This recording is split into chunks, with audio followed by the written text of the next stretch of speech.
বিসমিল্লাহির রহমানির রহিম। আসসালামু আলাইকুম। আশা করি যে যেখানে আছেন আল্লাহ তাআলার অশেষ রহমতে অনেক অনেক ভালো আছেন। আজকে আপনাদের সাথে শেয়ার করব ব্লেন্ডারে ব্যাটার তৈরি করে গ্যাসের চুলায় চকলেট স্পঞ্জ কেক রেসিপি। আশা করি এই রেসিপিটি আপনাদের কাছে অনেক অনেক ভালো লাগবে। প্রথমে এখানে একটা বাটির মধ্যে আমি একটা চালনি দিয়ে দিয়েছি। এর মধ্যে নিয়ে নিলাম হাফ কাপ ময়দা। হাতের কাছে ময়দা না থাকলে আটা ব্যবহার করতে পারেন। এরপর 1/4 কাপ কোকো পাউডার নিয়ে নিলাম। চেষ্টা করবেন কোকো পাউডারটা একটু ভালো মানের নিতে। এরপর দিয়ে দিলাম 1 চা চামচ বেকিং পাউডার। আর দিয়ে দিব 1/4 টিস্পুন বেকিং সোডা। বেকিং সোডাটা খুব বেশি দেওয়া যাবে না, এই পরিমাণেই দিতে হবে। এরপর ভালোভাবে চেলে নিচ্ছি। এখন শুকনো উপকরণগুলোকে একটুখানি মিশিয়ে নিচ্ছি একসাথে। এখন একটা ব্লেন্ডার জাগ নিয়ে নিয়েছি। এর মধ্যে দিয়ে দিলাম 2টা ডিম। ডিমটা অবশ্যই রুম টেম্পারেচারে থাকতে হবে। ফ্রিজে থাকলে অবশ্যই 1 ঘন্টা আগে বের করে তারপর নর্মাল করে নিতে হবে। এখন এর মধ্যে দিয়ে দিলাম হাফ কাপ চিনি। দিয়ে দিব তেল।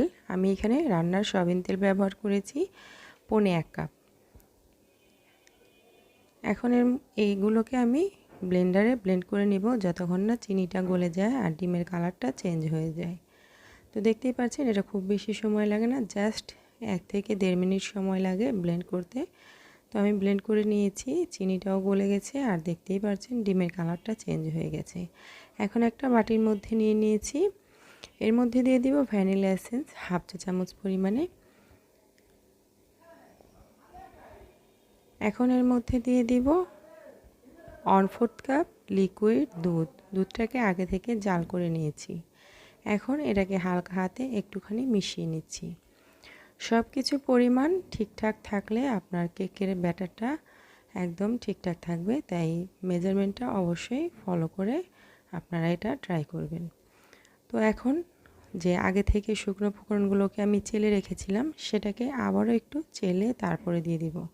2বার করে চালার কারণে কিন্তু এই কেকটা অনেক বেশি সফট হবে আর সুন্দর হবে।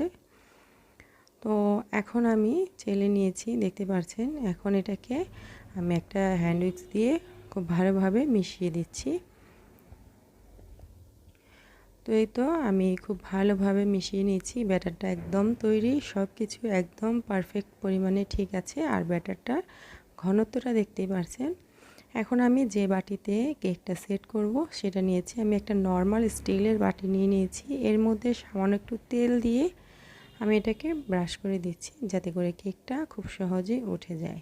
এখন এর মধ্যে একটা সাধারণ যে নর্মাল লেখালেখির কাগজ আছে সেই কাগজটা একটু গোল করে কেটে এর তলায় দিয়ে দিয়েছি, দিয়ে আবার একটু তেল ব্রাশ করে দিচ্ছি। এতে করে কেকটা খুব সহজেই উঠে যাবে। তো আপনি চাইলে কাগজটা না দিয়ে একটুখানি ময়দা এর মধ্যে ছিটিয়ে তারপর বাটির মধ্যে লাগিয়ে দিতে পারেন। এখন আমি এই কেকের ব্যাটারটা ঢেলে দিলাম সবটুকু। এখন একটু ট্যাপ করে দিচ্ছি যাতে করে ভেতরে বড় কোনো বাবুলস থাকলে সেটা বের হয়ে যায়। এখন চুলায় চলে এলাম। চুলার মধ্যে একটা নর্মাল সিলভারের হাঁড়ি দিয়ে দিয়েছি। এর মধ্যে একটা স্ট্যান্ড বসিয়ে দিলাম। চুলাটাকে ধরিয়ে দেব আর 5 মিনিট এটাকে আমি গরম করে নেব। যেমনটা আমরা ওভেনে কেক তৈরি করলে ওভেনটাকে ফ্রি হিট করে নিই সেই রকম। তো 5 মিনিট আমি গরম করে নিয়েছি। এখন ঢাকনা তুলে নিয়েছি আর কেকের বাটিটাকে আমি বসিয়ে দেব এর মধ্যে। এখন ঢাকনা দিয়ে লো আঁচে বেক করে নেব 30 থেকে 35 মিনিট। তো ফিরে আসছি 30 থেকে 35 মিনিট পর।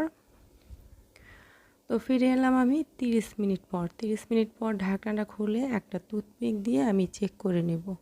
তো অবশ্যই 30 মিনিট পর একটু চেক করে নেবেন। তো আমি চেক করে নিয়েছি, কাঠিটা একদম ক্লিন এসেছে। তো আমার কেকটা হয়ে গেছে। আমি চুলা বন্ধ করে চুলাটাকে নামিয়ে কেকটাকে ঠান্ডা করে নিয়েছি। তো দেখতেই পাচ্ছেন এখন আমি মোল্ড আউট করে নেব। তো একটা ছুরি দিয়ে সাইড থেকে একটুখানি ছাড়িয়ে দিচ্ছি। এখন একটা প্লেটের মধ্যে আমি ঢেলে দিচ্ছি। এটা খুব সহজেই কিন্তু উঠে যাবে। দেখতে পাচ্ছেন এটা খুব সহজেই কিন্তু উঠে গেছে এই কাগজটা দেওয়ার কারণে। তো আমি কাগজটাকে উঠিয়ে ফেলে দিচ্ছি। কেকটা কিন্তু খুবই সুন্দর হয়েছে, একদম স্পঞ্জি আর একদম নরম তুলতুলে। তো আপনারা নিশ্চয়ই দেখেই বুঝতে পারছেন। পারফেক্ট পরিমাপগুলো আপনারা ফলো করে যদি কেকটা তৈরি করেন তাহলে আপনাদেরটাও এরকমই পারফেক্ট হবে। তো দেখতেই পারছেন নরম তুলতুলে একদম পারফেক্ট।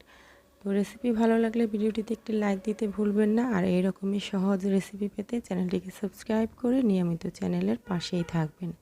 তো আমি কেকটাকে মাঝখান থেকে এরকম কেটে নিয়েছি। তো দেখতেই পারছেন এটা কতটা পারফেক্ট হয়েছে। আশা করি ভালো লেগেছে। আজকের মতো বিদায় নিয়ে নিচ্ছি। সবাই ভালো থাকবেন, সুস্থ থাকবেন। এতক্ষণ সাথে থাকার জন্য অনেক ধন্যবাদ। আল্লাহ হাফেজ।